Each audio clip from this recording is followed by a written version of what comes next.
I think it's time to truly go back. So I find this new site, nothing too special. Little website you may or may not have heard of, www.youtube.com, or as I like to call it, home. You see, back when it was created in 2005, this guy right here, him, became the first ever YouTuber on the platform. This was the revolutionary video that defined a new era right here. Take a look. Alright, so here we are in front of the elephants. Cool thing about these guys is that they have really long fronts, and that's cool. And that's pretty much all there is to say. Truly groundbreaking. But it was from that point onward that YouTube was out for blood. You see these guys right here? Dead. Every one of them. You had viral videos defining the platform early on. They were amateur, but genuine, and random at the same time. Charlie Bit My Finger, Star Wars Kid, Afro Ninja, all bangers. Many memes were born. Keyboard Cat, Dramatic Chipmunk, and why? Just why? The point is, content wasn't curated. It wasn't polished. Production, high budget editing, having a team. Throw all that out the window because that just didn't exist back then. Everyone was pretty much just uploading what they felt like. Everyone but people like these guys. These guys right here changed the game. Yes, even Fred. Oh my god, there's a shark! Guys like Smosh didn't just stop after making one viral video. Oh no. They didn't stop after making 2 viral videos. Not even 3 viral videos could stop these guys. They just kept going, making more and more consistently similar content. And that, my friends, was the true birth of the modern YouTuber. Now take everything that I just talked about and couple that with the fact that YouTube was also bought by Google at the time. It got that #1 victory royale for life. That gave them a ton of resources to keep up with the crazy traffic growth in viewership and content that was being uploaded on a regular basis. I mean, seriously, they took on a $1 billion lawsuit from Viacom. Legal defeat would have led to a massive shift in how copyright works on this platform. They probably could have been sued by a whole bunch of other companies afterwards. But since they won, we're now free to watch Family Guy funny moments on YouTube forever because who's gonna stop them now? The entertainment paradigm had finally shifted. As a creator, you had just about unlimited creative freedom to make whatever you wanted, and no bigwig exec breathing down your neck to tell you to change it to fit a quote-unquote certain image. You didn't need a budget, you didn't need good equipment, heck, you didn't need any form of production value. You got Microsoft Paint? How about Windows Movie Maker? Notepad? Trans 009 Sound System Dreamscape.mp3? Well, you, my friend, are now ready to go big. And even as a viewer, because of how short videos were compared to TV shows and movies, they were a whole lot easier to consume. And you had the freedom to watch any channel, any video, at any time. No DVR required. So yeah, when you give people the freedom that they didn't realize was ever possible to have, you've pretty much shown them the light. I mean, there was no going back. Legacy media, quick scope to death. Now I'm just a little baby boy at the time. I'm watching Forest Fire's Lego Batman stop motion videos.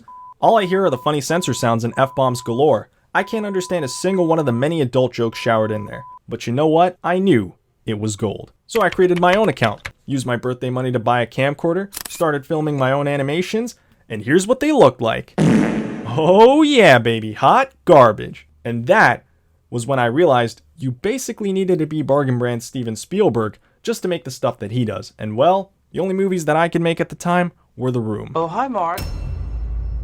That's right, I stopped uploading for 5 whole years. Deleted the other channel because guess what? Now it's time for a whole new identity. You see, this was a different time for me. I'd finally become a man.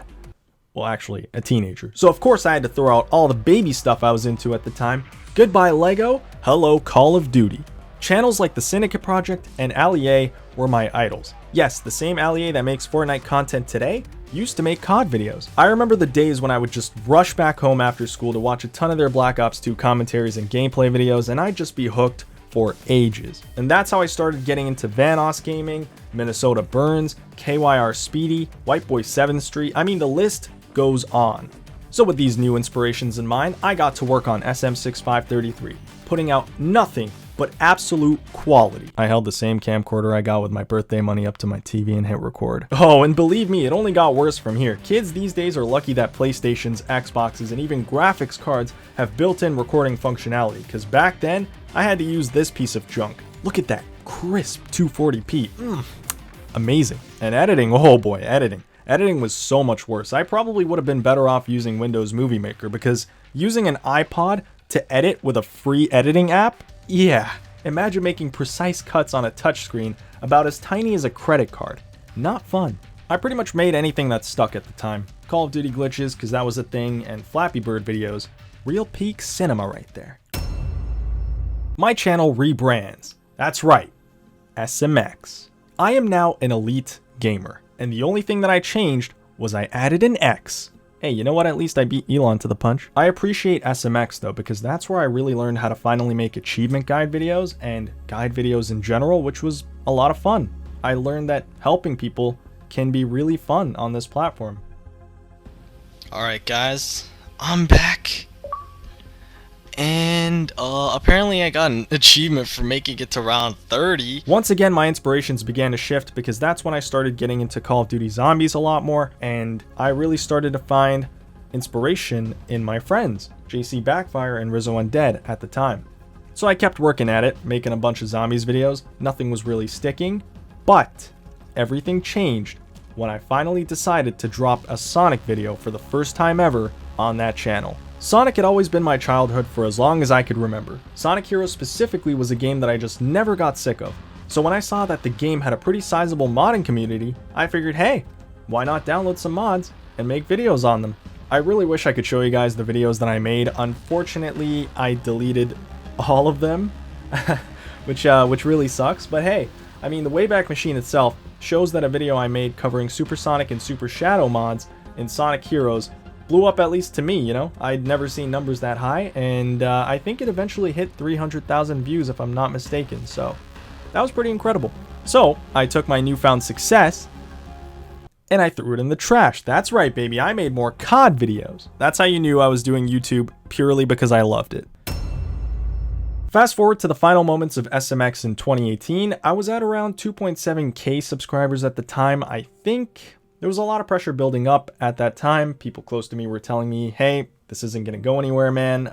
You might as well just quit. My grades in college were slipping as I kept trying to find an identity for this thing that I kept building up, which, I don't know. I just felt like it wasn't really worth building up anymore. Personal problems started to build up as well. Mental health definitely took a toll. It was rough. What started as a fun passion project quickly devolved into a nightmare. So I killed the channel. I pulled the plug. I said, screw it. This isn't for me. And that's fine. That's okay. Sometimes it just doesn't work out. That's life.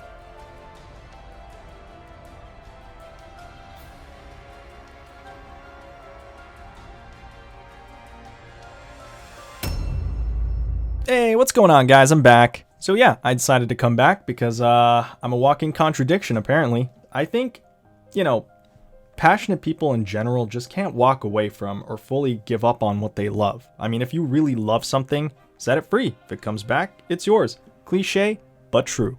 Stickman Guides was born, and the rest is history. At least for you guys subscribed to the channel. Back then, none of my logos really had an identity. They were just words, abbreviations, or a skull when I was feeling edgy. I took what worked before, my gaming guides, and decided to try to present them more professionally. You know, less cringy squeaker voice explanations and more text-based, easy to read and pick up guides. I even gave the stick figure a little tie to go along with that image. I mean, look at him. Doesn't he look adorable? And so that's why I chose Stickman. Stickmen aren't specific people. They can be anyone. They can be whatever you envision them to be. It's an idea. Anyone can be me. I'm just another person. A person who guides other people into hopefully achieving, completing, and overcoming anything. Showing them that, hey, if I can do it, you can too. You just have to believe. But of course, and I know this is going to sound contradictory, I'm not literally just a voiceless persona, so I do try to inject some commentaries back in whenever I can, and whenever I feel like I have something to say. So that brings us to today. Thank you once again for helping us get to 10k subs. And I always make sure to say us, or we, when talking about channel milestones, even though I'm just one man behind all of this, because without you, none of this would be possible. I'll continue to focus on guides, showcases, evolution of videos, while also expanding. The most important thing that I wanted to touch on in this video is the subject matter that I'm going to be making my videos for moving forward. So Stickman guides and my new second channel, StickFPS guides, will have very different content. From now on, all the platformers that I cover are going to go on Stickman guides, like Sonic, Spider-Man, and Lego, and any first-person shooter games, or just more mature games in general like Call of Duty, Halo, or Fortnite, will go on StickFPS. So be sure to subscribe to StickFPS guides if you're here for Call of Duty. And yeah, it's crazy to think that the game I've built both of my main channels on before has now been relegated to second channel content. But I guess that's just how far we've come.